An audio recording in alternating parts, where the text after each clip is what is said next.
Hey YouTubers, J&B here with another video.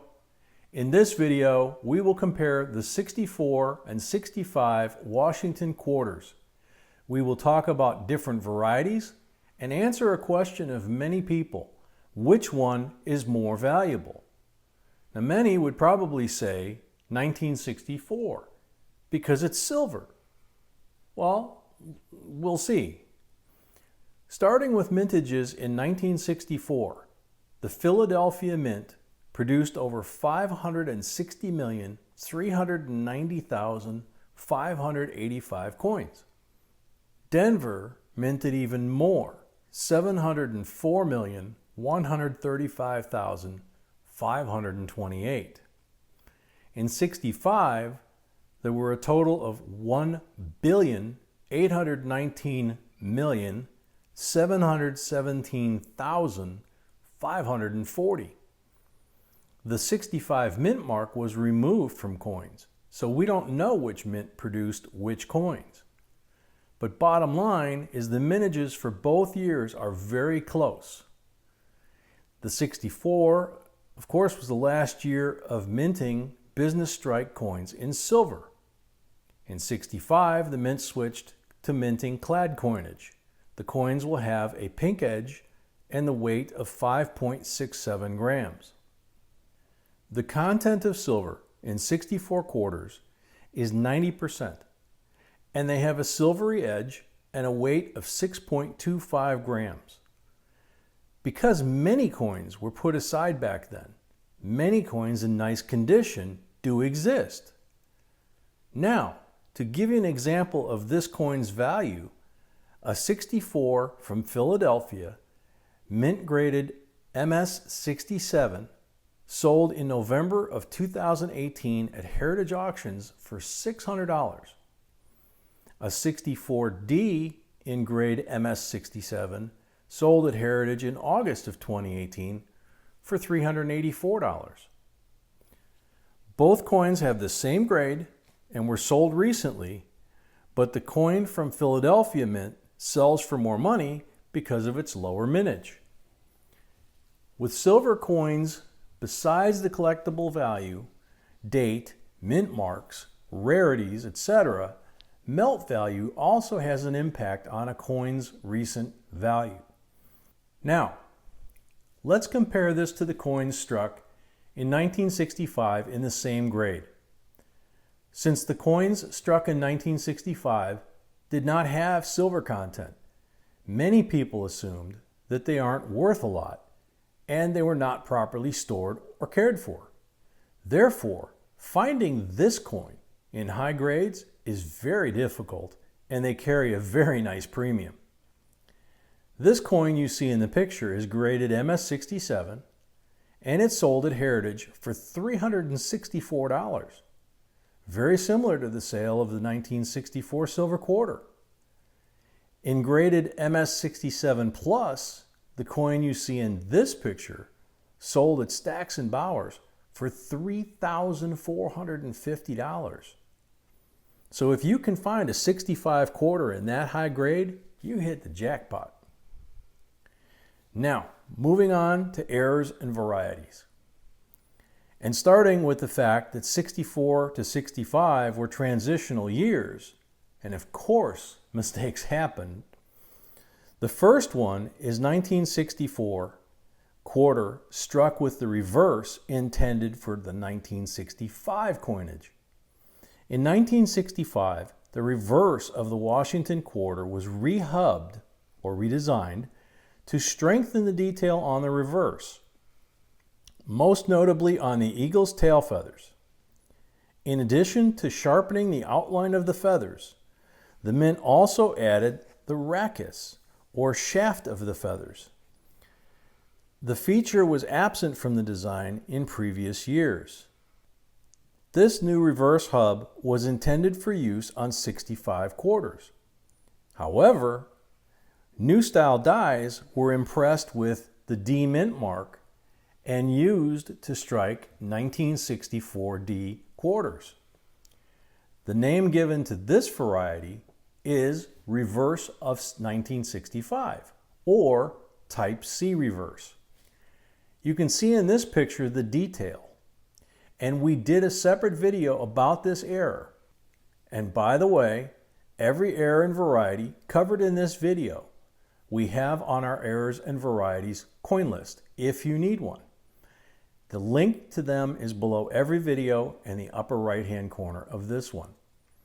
So, it's not known how many exactly of these coins were produced, but they do exist and are bringing a very nice premium if you're lucky and can find one. The highest grade known for a 64D Type C reverse, designated FS901, is MS66.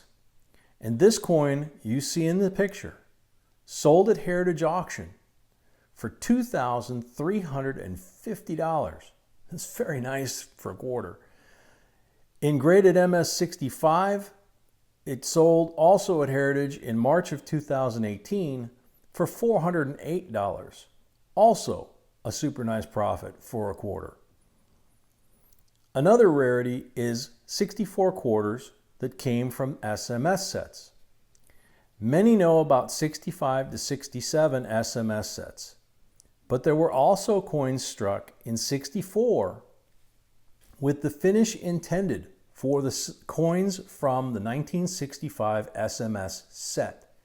And we did a video about them as well. There are many different theories on why the 1964 SMS coins were produced. These coins could have been produced as prototypes for the 65 to 67 SMS coins. The 1964 SMS coins could have also been produced as introductory pieces. No matter what the reason was, they do exist and are extremely valuable. The highest grade known, MS68, the estimated value is $13,500, and that's because it simply hasn't been sold. The highest price for MS67 sold at Heritage for $6,325. Another kind of common error for transitional coins is being struck on the wrong planchet, and that happened in this case too. In 65, some quarters were struck on silver planchets left over from the 64 quarters production. This coin you see in this picture was found in circulation, and it's in very bad shape. It's graded XF45, which is a very low grade, but it's still sold at Heritage Auctions for $5,750. So, if you have 1965 quarters, check them out. Look for shiny appearance, no pink edge. It will weigh 6.25 grams versus the normal 5.67 grams as we mentioned at the beginning of this video. Moving on to DDO and DDR varieties, or double die obverse and double die reverse. They do exist on both years. 1964 DDO quarter in grade MS65 is worth about $200 to $300. The doubling on this variety can be seen on In God We Trust, the date, and the initials. The 1964D DDO in the same grade, MS65, is worth about $900 to $1,000.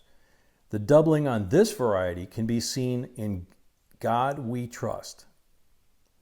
The next variety is a 1964 DDR, the reverse, in grade MS63, which is the highest grade known, and it sold for $93.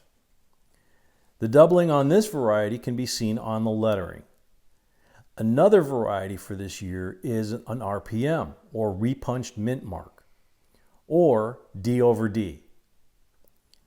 1964 D over D quarter, graded MS66, sold for $111. As for the 65 quarters, the first variety we'll talk about is the 1965 DDO, or double die obverse. The highest grade that went to auction is only an AU58, and it sold at Heritage for $480. The doubling can be seen on Liberty, In God We Trust, an I, for the profile, and the date. The PCGS estimated value for this coin, the highest grade known, which is MS64, is $1,400. But this coin again never went to auction, so it's very possible it could bring even more money. The 1965 DDR, or double die reverse, is estimated value for MS66 is $160 for the same reason it never went to auction. Another known error on the 65 quarter, which can happen on any coin, but in 1965 it's especially known for it, is the rotated reverse. Always check this coin orientation to see that it's correct. The value depends on how much it's rotated. For example, the coin you see in the picture, graded MS62 with 180 degree reverse, rotated reverse, sold for $375. So, we've covered a lot. You now should have a good understanding of what each quarter is worth in business strike and what errors to look for. As you can see, both years can bring really good money if you know what to look for, but also don't assume that the 1965 quarter is not worth a lot because it's not silver. As we showed you sales for the 1964 and 1965 quarters in the same grade, surprisingly for many, are very comparable. In our opinion, 65 quarters are often overlooked. We're checking every single 65 quarter we can find for condition, errors, rotated reverse, and metal content. And you should too. And as always, when searching through coins, have your scale handy. So, we hope you liked this video and found it helpful. And if you did, please like, share, and subscribe. Thank you for watching, and until next time, J&B signing out.